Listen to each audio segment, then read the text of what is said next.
One.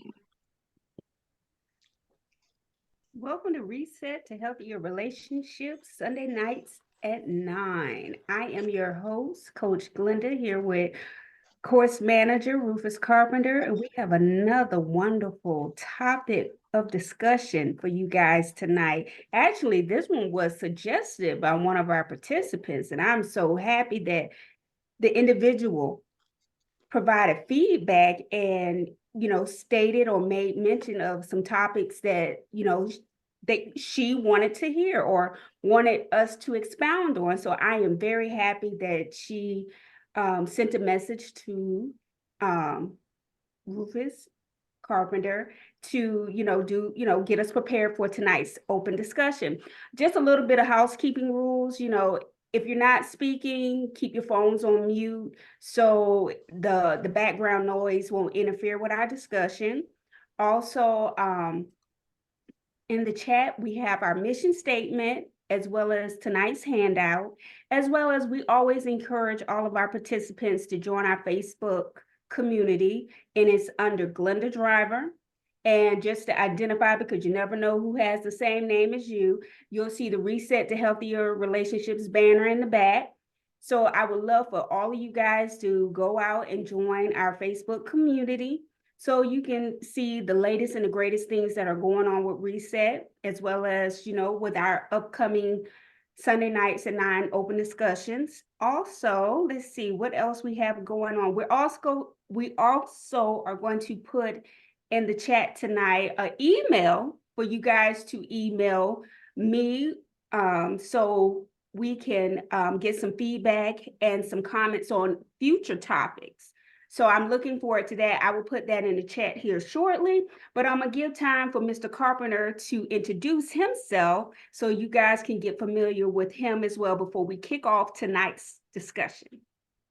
Good evening, everybody. Welcome again to Sunday Night at 9. What a pleasure to have you here. And as always, you bring the magic when you come.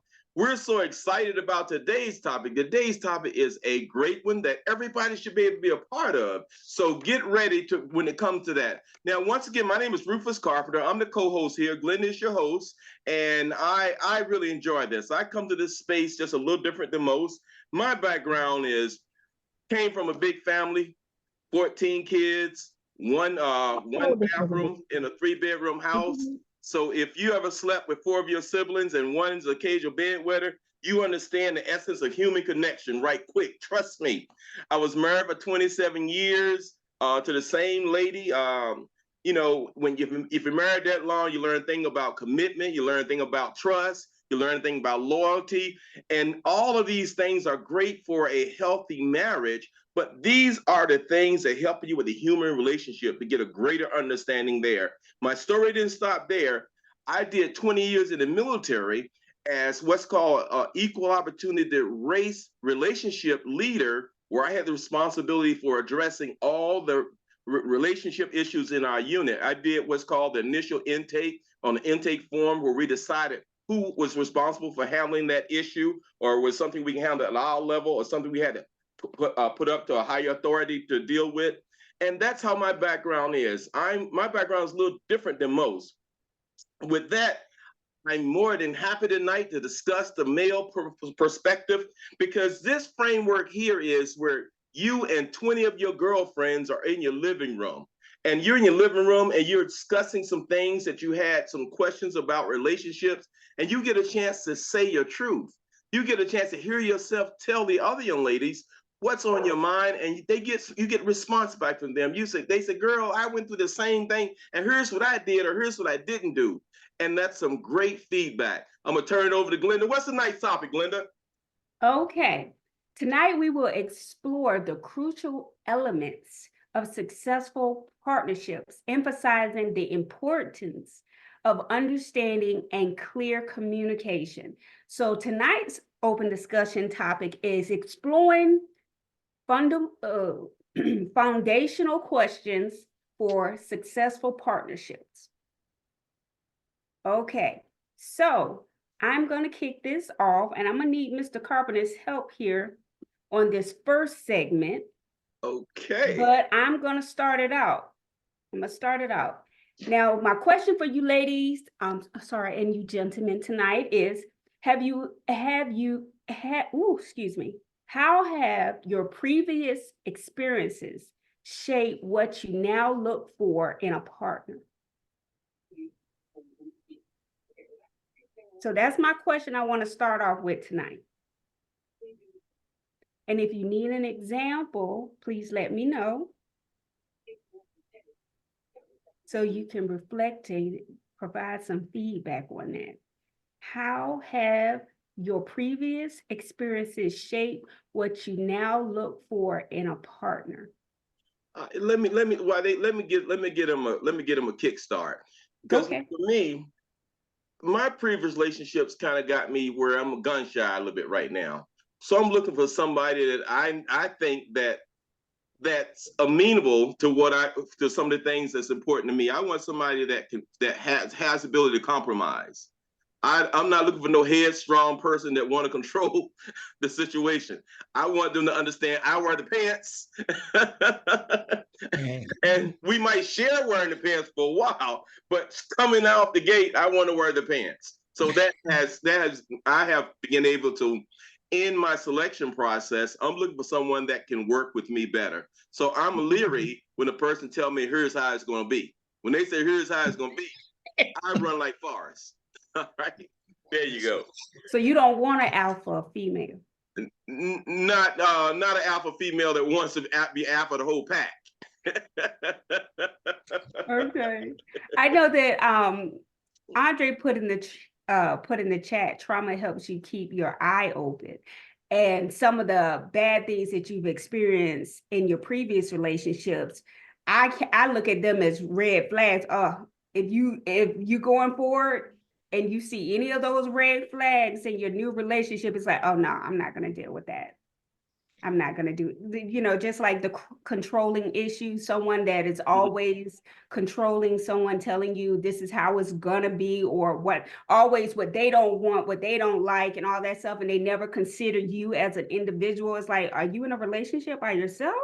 I mean, I thought it was the two of us. So I do understand that. And Andre, you had a valid point right there. Also, Andre says in the chat, compromise depends on who name is on the mortgage. Oh, that one took me off guard. I should have read it first before I called it out. Okay, well, now, Andre, let me ask you this: when you made that comment in the chat, are they married or just living together? Honestly, it could be either, because and when I made it, I really don't get me. I thought about you. I can't see you letting the man say compromise and your name is on the mortgage. Okay. But Andre, here's a real good one there, because a lot of times, and especially if you're not married, and your name is on the mortgage, and he or she, who it is, name isn't on the mortgage, and they start giving you a lot of issues. When the first thing you say, who in the hell house is this in the first place? Right. That's something I think some of us have heard before. Yeah, right. Yeah, that is true. That is true. And me personally, I don't believe in shacking, because someone always gets the short end of the stick in those types of relationship. I feel like when my name changes, then we can live together. But until then, that shacking and cohabitation, I really don't believe in it, because I've always experienced and have heard stories of where, because one of the parties' name wasn't on the lease or on the mortgage, they felt as if this ain't mine. I'm not responsible for this. I'm like, oh, but you got full roam of the whole house. I mean, you could come and go as you please. I mean, you have full access, and then you're gonna say that, and then someone is cooking and cleaning and take care of you. And I firmly believe there's no need to give you husband benefits and you're not a husband. Amen to that. Or you think it's going to happen, then you spend all those years and it never happens. Exactly. I've even seen a situation where even one of the parties would pass away.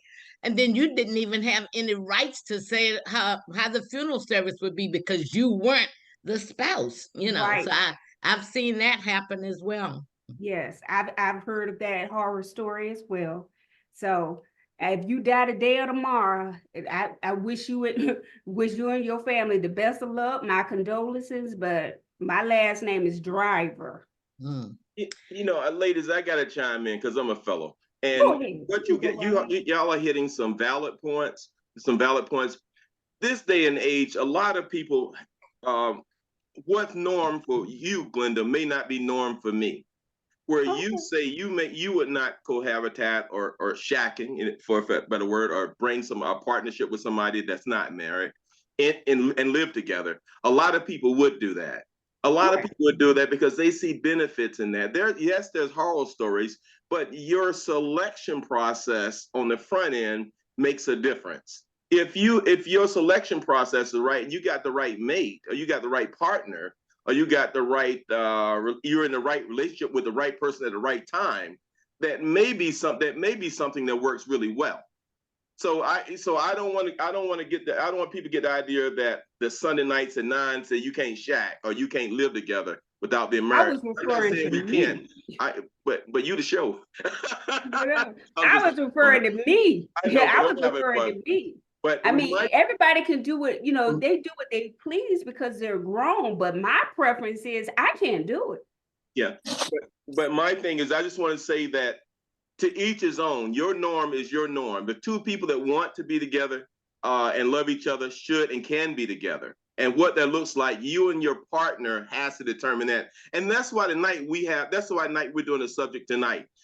Exploring fundamental questions for a successful partnership. And our first thing is we want to dive into the essence of this topic. And as we dive into this, I want to tell you, get your drinks right now. Get your drinks, your popcorns, and all that, and get comfortable because we're about ready to kick this thing off. Okay. The first topic is, what do you want from me in a partnership? Now that question it's a difficult question. It's a simple question the way it's stated, but it's a difficult question to answer. What do you want from me in a partnership? What's that saying is two parts of that. What do you want from yourself, you to me, in that relationship? What are you looking for? And then what the other person is asking you. What do you want from me in a relationship? What does it look like? What do I have to give? And when you look at that, that's a clarity statement. You want to get clarification because you want to make sure there's no misunderstandings. For instance, like Glenda just said, she don't want to live in a shack with nobody. You're going to either put a ring on it before we move in together. Where I would say, Glenda, you're a beautiful young lady. Hey, let's test drive this thing. I want to kick some ties before we get married. So if we didn't get that straight in the beginning, we already got a conflict going in. So that's what this is. What do you want from me in partnership? And me and Glenda was going to be a partnership, and we decided we're going to get together. What do you want? Glenda said, hey, for us to get together and you get to play the cookies on a regular basis, you have to marry me. Glenda, this is just illustration, Glenda. Don't get there. Back up, ease up, take a deep breath, step back from the camera. Well, take a step back. I would like to say, Go ahead, somebody want to chime in? Go ahead, chime in, Mildred. Because break. Yes.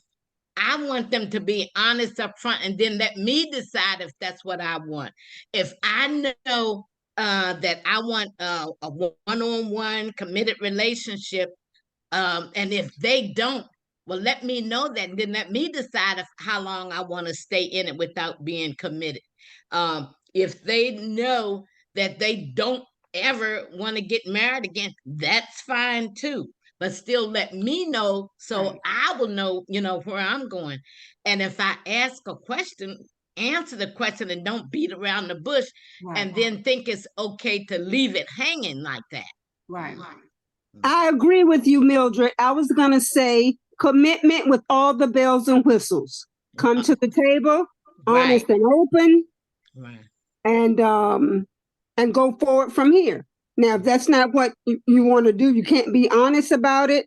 Because I want to be able to make an intelligent decision. Exactly. I don't want a test drive. Right. Okay, I don't want to And test that's drive. what most relationships are about. Right. Test And driving. if you want to test drive it, you live there, I live here. Right. And I still want to question. And I just want to be able to make an intelligent decision. Right. You know, at a certain age, for me, you put up your wall or whatever, and you let things down slowly and see what you're gonna compromise with. Because both male and female, the older you get, and you have certain ways, and the male have certain ways, and you get set in your habits. But you can live where you live, I live where I live, and then you decide and be honest and open. I want a one relationship, whether you're next door or whether you're far away, and either just be honest, because see, light and darkness don't mix. I know my body can't mix and be with somebody that's being with this one and that one, because it'll make me sick. And I know that about me. In one relationship with one man. And that's why. Okay, I didn't go what he did. Go ahead. I'm sorry. No, go ahead. I want you to finish. Go ahead and finish. I thought you were previous experience. No, I was just saying I already know coming into this thing that light and darkness ain't gonna mix. My chemistry can't mix if another person is going here, there, and everywhere. I feel bad physically. And it's a sign that's, that goes off for me. So I'm upfront with it. No secrets. Right. And that's why that's why we had this discussion tonight, exploring foundational questions for a successful partnership, because you have to realize something. Any foundation you have in a relationship is built off clear, honest communication to have that strong relationship. And that foundation is trust and truth, or truth and trust. That's that foundation. And it happens through communication. And it has to be open, honest communication. And that's why that what do you want from me in a partnership is so important. Because first you got to know yourself. What are you looking for? What do you want in our relationship? What is the me, you? What do you want out of a relationship? Then asking the other person across from you, what do you want from me in this relationship? And then you want to make sure that it's very clear and expectations are very clear. So no one has any misgivings or misunderstanding of what's being asked of them. As a matter of fact, we've got an example in today's thing. We're saying that one person may want a traditional role where the man is the head of the household, and the wife is supportive and submissive a little for that relationship to work. And then others may have what's called a collateral role, where you collaborate on what's happening. Everybody get a turn at leadership in that relationship. And you and your significant other, spouse or roommate or whatever it looks like for you and your situation, you have to understand what roles are you both going to play in that relationship. And that's clarity in the front end. All right, Glenda, give it back over to you, unless somebody got some questions for me. All right, Glenda, do you want to do part two? Or you want to do the next one? What do you want of me? Well, it sounds like you already just did. That was what you want. I know. Go ahead. I'm sorry. All right. The next segment is, what do you want from me? I'm sorry. What do you want of me? I'm sorry. So now, with that being said, in what ways do you think your personal growth aligns with your expectation from your partner? I know that for me personally, when I'm in a relationship, men, they start out the gate telling me what they want, what they like. I like soul food. I like to be touched this way. I want to be respected at all times, but very rarely do I see them giving that type of respect back to me, asking me what type of what is my favorite food, what do I like to do for fun. It's always been more so about them And I'm very attentive to the man that I'm dating, because I pick up things. You know, when I'm into you as far as I'm paying attention to where you shop, the colognes you wear, the type of foods you like, you know, because when I go into a relationship, I'm expecting this to be a long-term relationship. And, within a certain amount of time, it just, go down this downward, it has a downward slope to it, because I'm always the one that's giving and never receiving. So I'm always making deposits and they're always making withdrawals. So by the time we in our relationship, I'm all bankrupt. I'm like, I'm out. I can't do no more of this, because no one is reciprocating. But men, I know for myself, they're more forthcoming with what they want, what they like, what they need, but they're not giving it back or reciprocating, towards me. And it's like, how is this relationship gonna work when here we are 6 months to a year in, you're still taking, but you're not giving? I have to ask you to take the trash out. I have to ask you to wash the dish after I cooked you a whole meal. So as far as for me, I don't even ask that question anymore. I don't mention it, because I'm already set. Like, yeah, if I ask that, I already know what I'm gonna get, because you're showing me you like certain types of food, you like doing certain things. But then as the relationship progressed, did you think about me? Did you inquire, what do I like? Have you put anything in action for me? Have you taken me into Number one, So that's my take on that. What is your take on that, Mr. Carpenter? Well, I think Angela was going to say something. Angela, you were saying something first? Angela, you saying something? I thought that was in the background. No, I thought, okay. All right. My take on this is somewhat going your line, but it's what value, because we said partners. What the topic tonight is exploring fundamental questions for successful partnership. Right. So if it's a partnership, that means each one of you have to bring some type of value to the relationship. But in order for it to be balanced, it has to be some value that each of you bring in order to make it a balanced relationship. And both of us have the responsibility of judging what that looks like. Right. In that first stage, when we ask that question, what are you expecting? Somewhere from that question, we should have sifted out some important factors. Like Angela or Mildred said, I want my eyes wide open. I want to see what I'm signing up for. Right. So in this part of what do you want from me, now we're talking value. We're talking value. I want you to be home at a certain time, or I want you to be available. I want you to spend time on me. I want you to be receptive to good communication. I want you to open, what value do you bring? And if when you and them talk, if that value don't add up, then you have to say, hey, look, that's not adding up for me. Right. I understand women have a different trajectory in life than men do. I understand women honor time a little better than men do. Where a man think we got a lifetime to get it right. A woman think, hey, let's get to moving. Let's move now. You don't have a lifetime. Come on, I ain't gonna waste no time. Where a man thinks putting time in is an investment, a woman thinks putting time in, if it's not going where she wants to go, it's wasting time. Am I wrong, ladies, or right? You're right. You're right.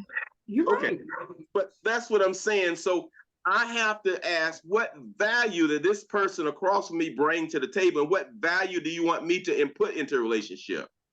So that's what when I look for a partner, for instance, I'm a workaholic. I work all the time. I work a lot.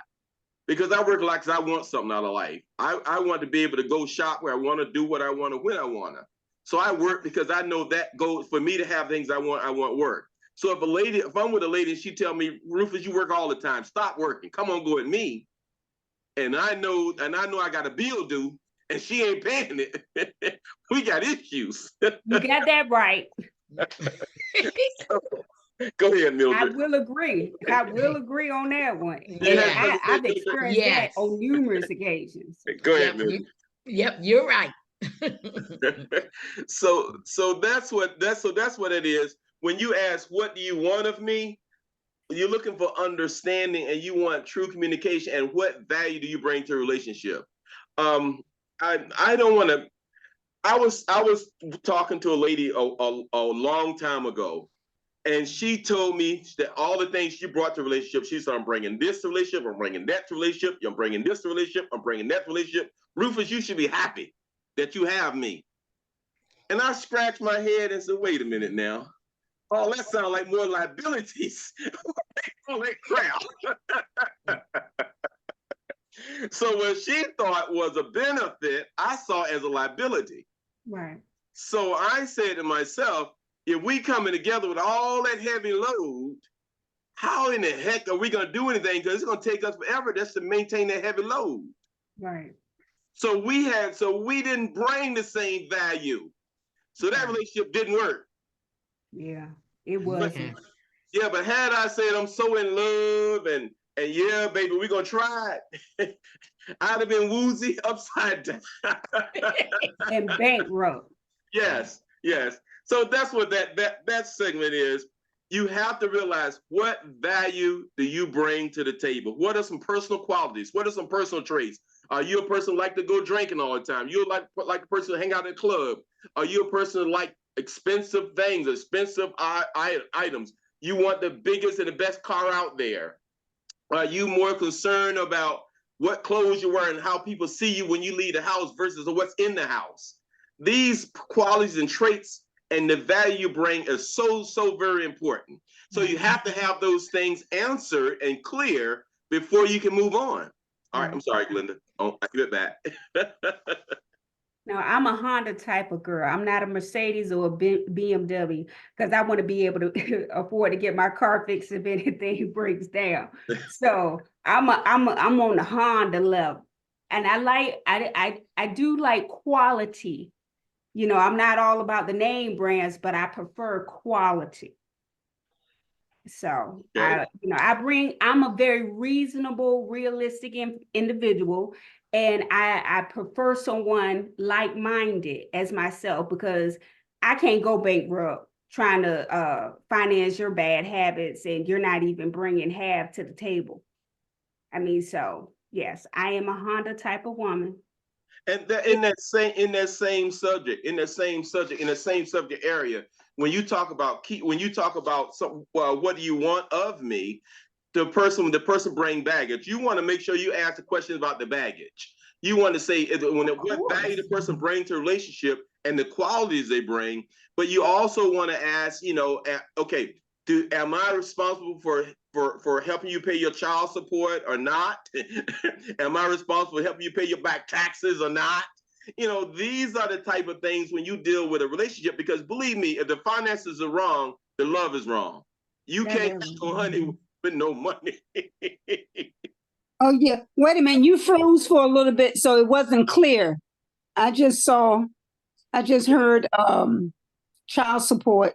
What did you say prior to that? Yeah, what I was saying is, when you ask those questions, what you want of me, you have to ask, you got to make sure you're talking about what are some of the personal qualities or some of your personal traits or some of your personal characteristics, and what value do you bring to the table.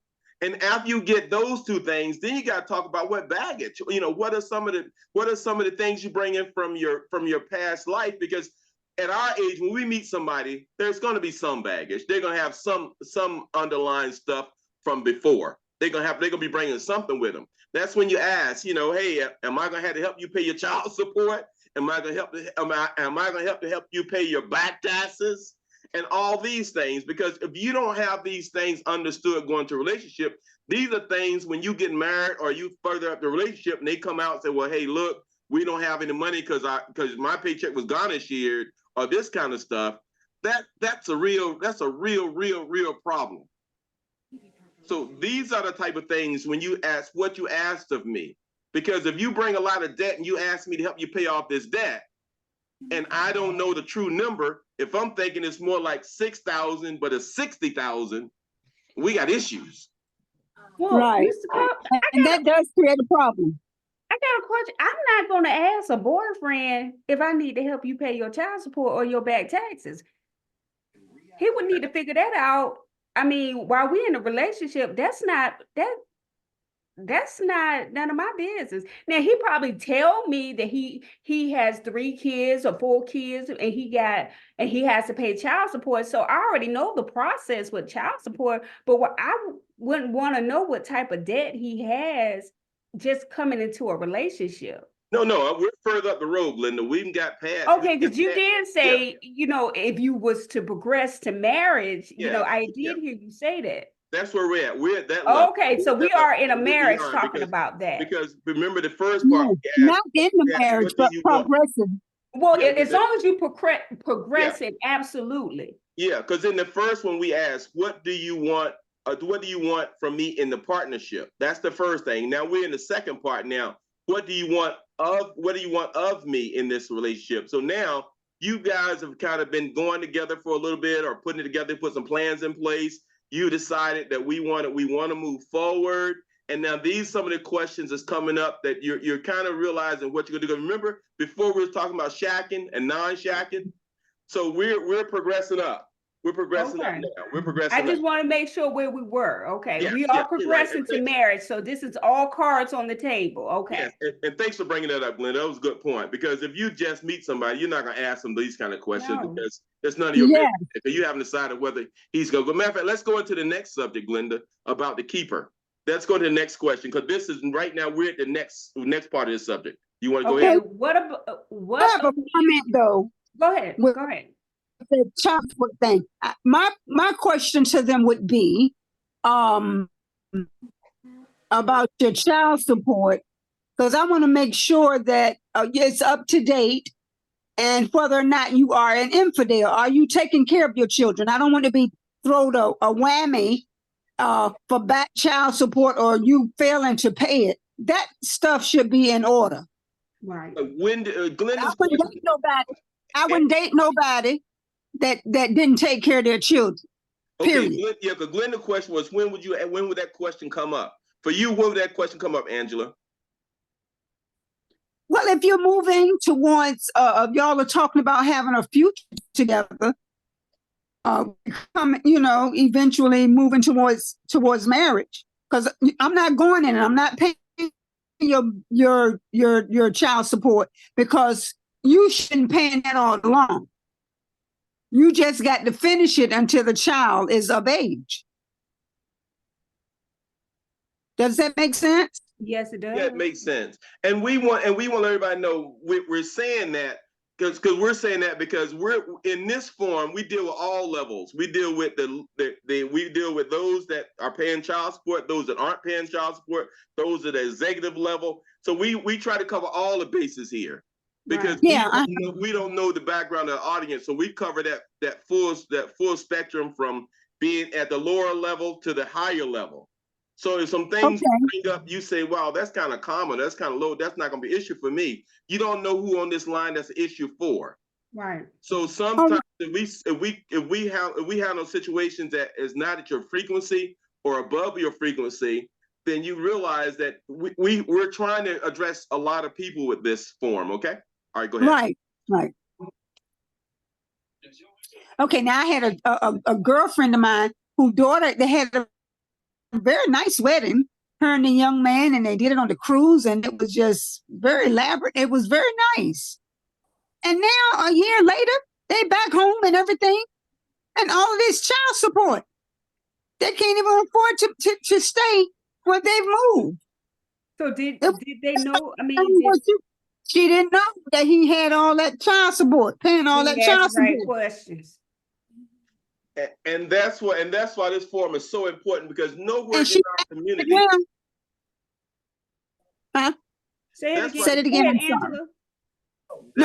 That's why this forum is so important, because nowhere in our community people are talking about these kind of things. And absolutely, people get caught up like your friends did on that cruise and came back married and couldn't afford the place they lived in. They had to move in with the parents because they couldn't. And this because he had all this child support that he hadn't shared. Yeah. And it's like, what? That's on But some she ice knew water. she did know he had children, correct? Yes. So she didn't know, to your knowledge, she never inquired about whether or not I'm he not saying she didn't. I don't even know all the other details. All I know is the child support was so outrageous until they couldn't afford the apartment that they had moved to. She said, I would have been better off staying at the it was like he concealed some things because he had to know it. He had to have known it. And there's some things that you have to even if, okay, another situation, um older gentleman and lady that they got married, and now he decided that he, it's time, to retire. They retired, and I thought he's there, and now he with his Social Security, and I don't know what's going on with the pension process, but ain't no money. Wow. Oh, he done emptied it out, and then they moved to a more expensive place. And that's why he didn't want to go, because he knew his finances were jacked up. And you got to think about it. That's a terrible feeling when you live with somebody for a long time, and you think you guys have it made, and you're looking for that time y'all can settle down and spend more time, and you can get to do some of the things that you always wanted with each other, because you don't have much longer on life. A lot of times, at that age, you got more years behind you than you have in front of you. So you want to spend those last years with the person you with, and you want to end the race well. And then when something like that come up, and you don't have any money, and you realize you were banking on this, and it don't materialize because somebody withheld, or somebody didn't openly, honestly, and come to you with their truth, that's a terrible feeling. That's a hurt feeling. It is awful. It's like a whiplash, and it's like watching a movie and going backwards. Yeah. It's awful. It's devastating. Yeah, that would And be. that's the Finances are very reason. important in relationships. Yeah. And commitment and honesty and laying everything forward. I have another dear friend. She's in her she's in her 80s, very active and outgoing, and I mean she traveled more than anybody I know. Mm-hmm. And she got married. She waited, and she got married, and then the gentleman had erectile dysfunction, and then he blamed her. He blamed her. Devastating. Yeah, that's a good one.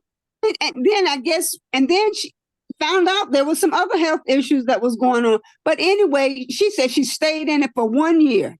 And she says no. And the more angrier he got once she stood her ground, and she said, ain't no wrong with me. I'm not the one that's causing you. You can't get an erection. You should have told me first. If you were honest and upfront with that in particular, then maybe I could have dealt with you. But I have no trust for you now. And he became so angry. Here in church.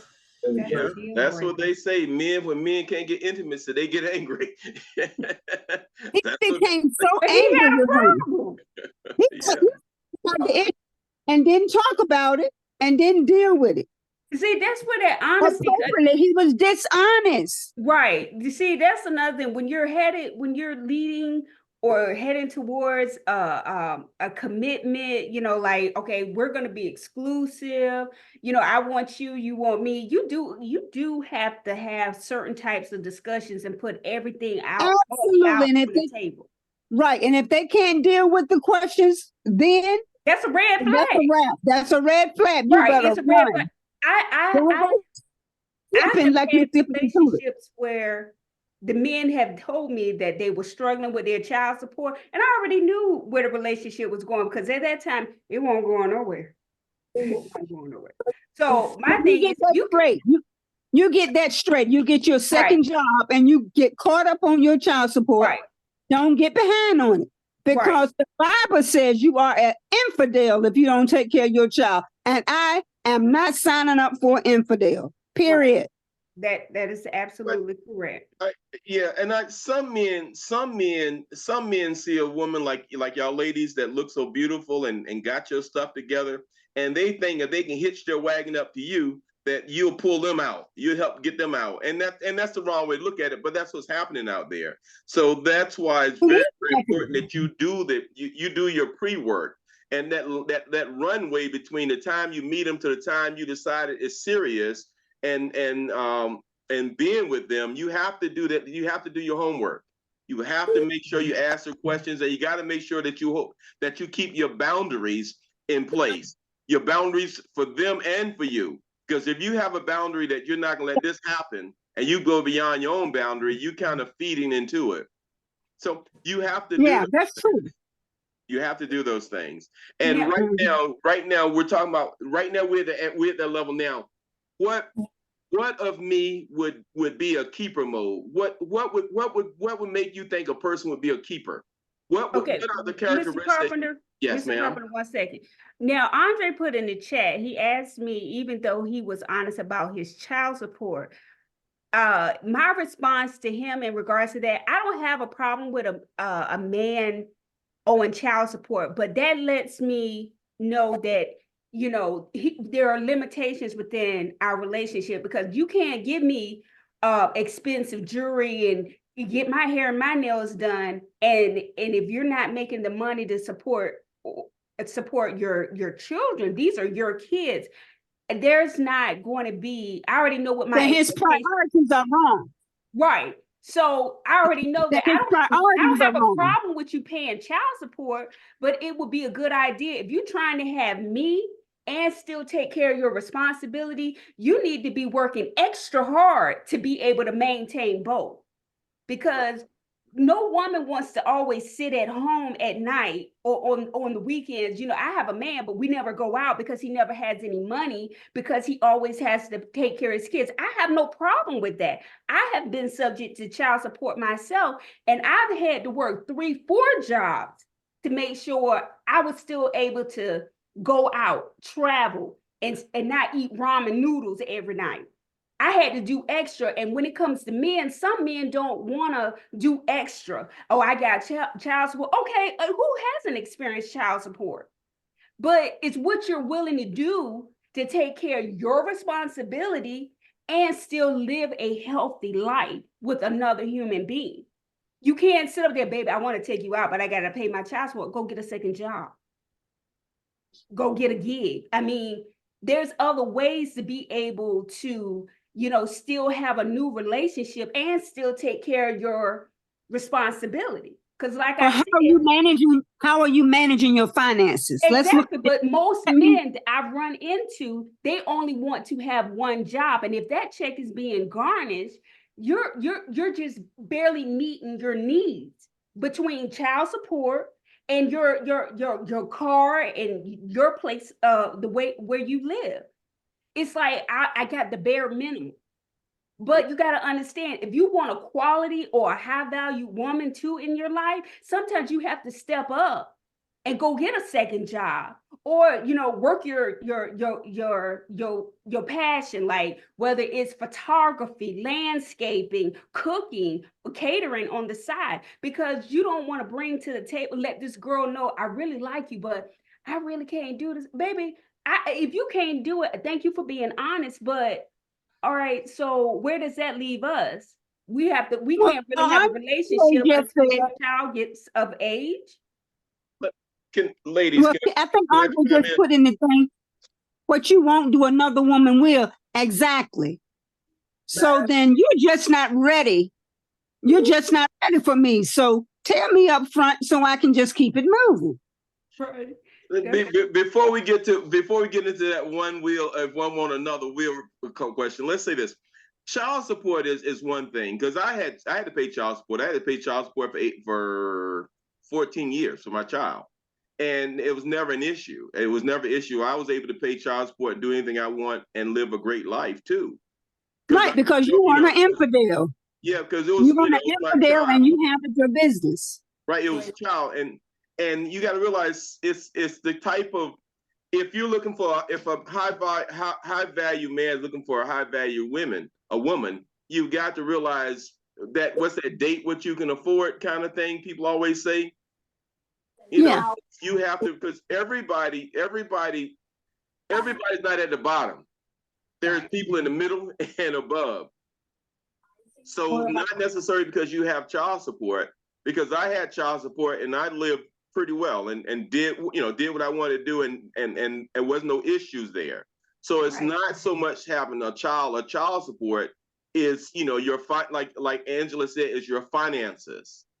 It's your finances. So, and it's the finances, and it's the fact that you are not an infidel. Correct. I'm going to keep my finances, and I'm have that. I'm a prioritize it. My important to me. That's my responsibility, as well as the mother, or vice versa. And so that me, a high value woman, I'm going to look at that, because if you got children and you ain't doing right by them, you ain't going to do right by me. No. Correct. Now we're gonna address that conversation. And Andre said, "If one want another will." Then you go get them. And both of them will wind up being in the same boat, or it'll be the same thing over and over again, because they will get tired. If it's a high volume woman, she's gonna get tired. She's gonna see it, and she ain't gonna tolerate it for a long time. So you just gonna find yourself like Monopoly, going like checkers, going from jumping around the board. And if that's what you want to do, that's where you are. And the age we are right now, majority of people on this line, you should know what you want out of life and what you don't want. And you should know what you're looking for, and you should know what you have to give or what you have to offer. And it's a match. If it's not a great match, and you know when you talk to somebody if it's a match or not. And that's what the dating is about. The dating is about getting familiar with the person and trying to make sure that that is someone that matches you and can go where you want to go. And you guys can go together. And that's what this is all about. And the next one, it says, what makes a keeper mode? What are some of the things you look for to make it a keeper mode? A person that has good traits, a person that has something going for them, a person that values the same values you do, a person that have something, they have their own place and not live with the mother or the father. These are type of things that's very, very important. A person that has good personal skills and have good traits and characteristics. A person that's a person that loves God. A person that loves God more than they love me. I watch that. Yes. And then a person that will take care of their body, that they go to their medical appointments.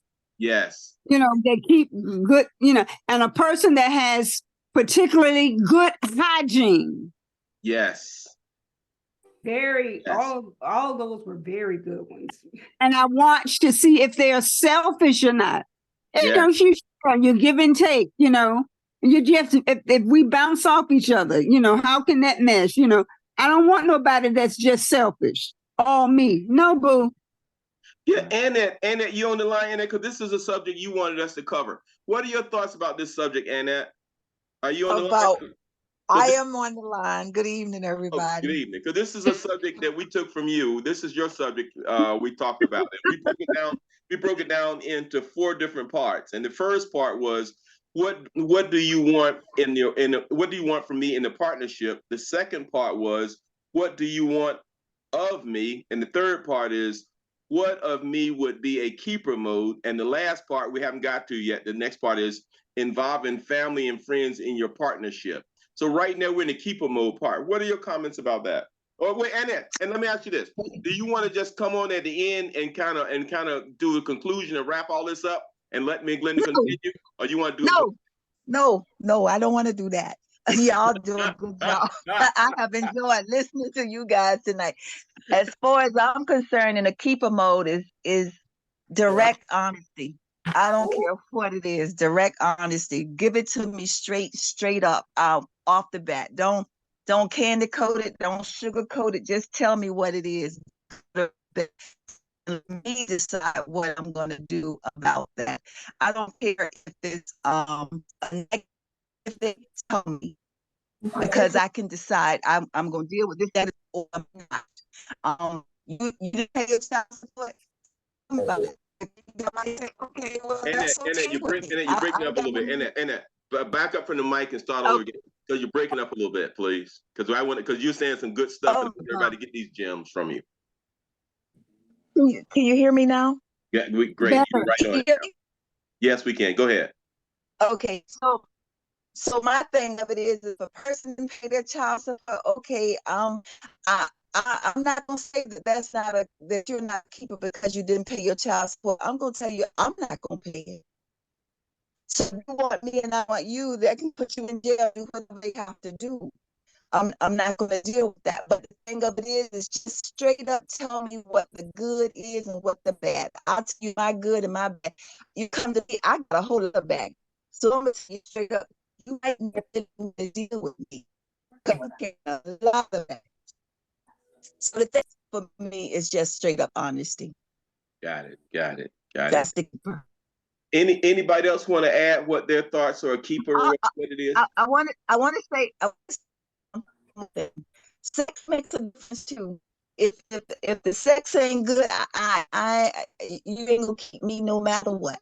I don't care, because I'm gonna go looking somewhere else. It's you got to bring that too. That's part of the game. So those two things, straight up honesty and good. If you ain't about it, can't do it. I'm not looking for the people to just say, oh, we've been together so long, I can just love you anyway, no matter what. We ain't got to do that. But the bottom line to it is, I want to say, you got to just go another way. That's it. Well, she told her truth. On that note, anybody else want anything to say before we move on? And we appreciate that from you. Glenda, you want to take the next one, or you want to continue to move on to how you want to do it, Glenda? Because we're right at that last. We got the last 5 or 6 minutes left. We got the involving family and friends in our partnership. How do you balance your personal needs with family expectations in your relationship? I know that for myself, I will vent to my family, but at the end of the day, I have the last say so. They may make their comments and say what they observed and what they like and what they don't like, but at the end of the day, I have the last say so. And I know that here lately, I've been trying to stay away from telling my close friends and family about things that's going on in my relationships, because it's not so much I can't take what they're saying, but sometimes when you're not practicing what you preach, and I know your situation's like, and you want me to listen to you. Okay. So I've been focusing more on praying and going to God for what I need in my relationship versus my family and my friends. I believe that my family and friends are very supportive, and they love me and they want the best for me. And same goes for me for them. But I know that sometimes when you're on the outside looking in, sometimes you can be a little more judgmental on someone else's situation than looking at your own situation and seeing what the mess or the toxic relationships that you're in. So, for me, I try to separate the two, but there have been times when I've vented to my family and friends in regards to my relationship, and their opinions were just like they blew me away. They blew me away. Well, I feel like family and friends, I don't vent to them. I wouldn't vent to them about my relationship. Number one. I just wouldn't. I have lots of sisters. Mm-hmm. I think I have 7 left, 6 left. It's 7 total now. So I really don't. However, if they observe something and they say something to me, and they rarely do that either. They may talk about it amongst themselves. And then it may be one bold one that will, kind of make sure I know what, the group is thinking. But ultimately, I don't ever vent to them. So anything they will get, they will get it because of their observation. That wasn't right. Right. Mm. So I don't have a lot of good experience with my last marriage, whereas in his sisters and brothers, I was very good with all the brothers, but the mother didn't really want me to have a relationship with the girls because she wanted to control her sons, even though he was still married. I was supposed to come up under her rulership. Oh. I thought that's a form of witchcraft. So I was quiet, but she knows she couldn't buck me. So I can't say too much on that, other than the fact that I don't share. I still didn't share anything with my family. Anything they got it through their observation. How come we come there and he's never home? I thought, okay. Yeah, I've experienced that a lot too. I've had a family and friend around the guys I've been in relationships, and they pick up on different stuff and they make comments. So I can agree with you on that. Family and friends make opinions based off of what they see. And I mean at that, when they see it versus me telling it, I mean, there's not too much I can say after that. I'm like, well, yeah. But some of the opinions and some of the comments are so harsh, and when you know that they're in a jacked up relationship, it's like, yeah, that's true, but this is my garbage. I'm handling my garbage the way I want to handle my garbage. So, but me and my friends and family have a mutual respect and love for each other, that we don't take it personal. We say what we have to say. We keep it moving. Okay, we thank everybody for being a part of tonight. As we coming down to the last couple of minutes of this, we want to make sure that everybody understand that the night's topic was about what you need at the foundation of a relationship, what the things are. And the foundation, we said, is that open and honest communication. And like Mildred and Angela said, let me know the truth. Let me know what I'm getting involved in so I can make a decision with my eyes wide open. Is this something I want or something I don't want? Because if they tell you the truth and really mean the truth and stand on their truth, then you can make a decision, is this partnership for you? Because a partnership is a blending of two people coming together as one, whether that be a dating or whether that be a cohabitating or whether that be a marriage. Whatever that looks like for you, you have to know the truth. You have to have a strong, solid foundation, and that's trust, integrity, and what value do a person bring. When you ask value, what do they bring? What value they bring, as well as their personal traits and their character. What character? The characters that you can live, that their character is such that you can live with or you can't live with. You want to get that clarified. You want to know that coming out of the gate. And family and friends play a large part of your relationship, because when you host things with your family or your friends, or when you go to family and friends functions, you going as a couple, whether you're boyfriend, girlfriend, or cohabitating, or whether you're a husband and wife. When you go, you represent the partnership, the quality of that partnership. Yeah, when you're home in your four walls, nobody knows what goes on. But a lot of times your friends can tell when it's not right, not just by you telling them, by what they see, and watch how you change, whether you closed off or whatever it is, they can tell. Right. And friends and family sometimes becomes your support structure. Sometimes these are the people that keep you from drowning. Yes. And these are some of the kinds of people that can help you get out of some messes. So don't discount family and friends, because family and friends not always trying to get in your business. They're there to help if you need a lifeline, because sometimes you might need a lifeline, because sometimes you can get so deep in your relationship you can't see the forest from the trees. Yeah. Some of us think that we can help, we can solve it. If we just stay a little while longer, if we just work a little harder, if we just try a little harder, if we just do a little bit more or give more of ourselves, it'll work out. All you're doing is enabling this joker, whether it's a female joker or a male joker. That's right. You're enabling them and you're wasting time, and time is of the essence. Yes, yes. So You don't tonight was a think great about- subject. We want to thank Annette for giving us this subject tonight. Annette, great job for that. And if you have anybody have any subjects you want us to cover going forward, email Glenda or DM her and let her know. We'd be happy to get it out, because a lot of things that we might think are important might be things that you don't think are important, or vice versa. We want to make sure you get it. Because once again, this forum is 20 women sitting in the living room and having a great old conversation about relationship, and everybody's benefiting from it. Y'all, it's been fun. It's been nice. See you next week, Sunday night at 9. Wait. Yeah. My email is in the chat if you need it. I did put it in the chat. But hold on. I was wondering, do everybody up here tonight feel like these topics tonight, we completed them? Or could we go on with it? It seemed like we rushed. Have part 2?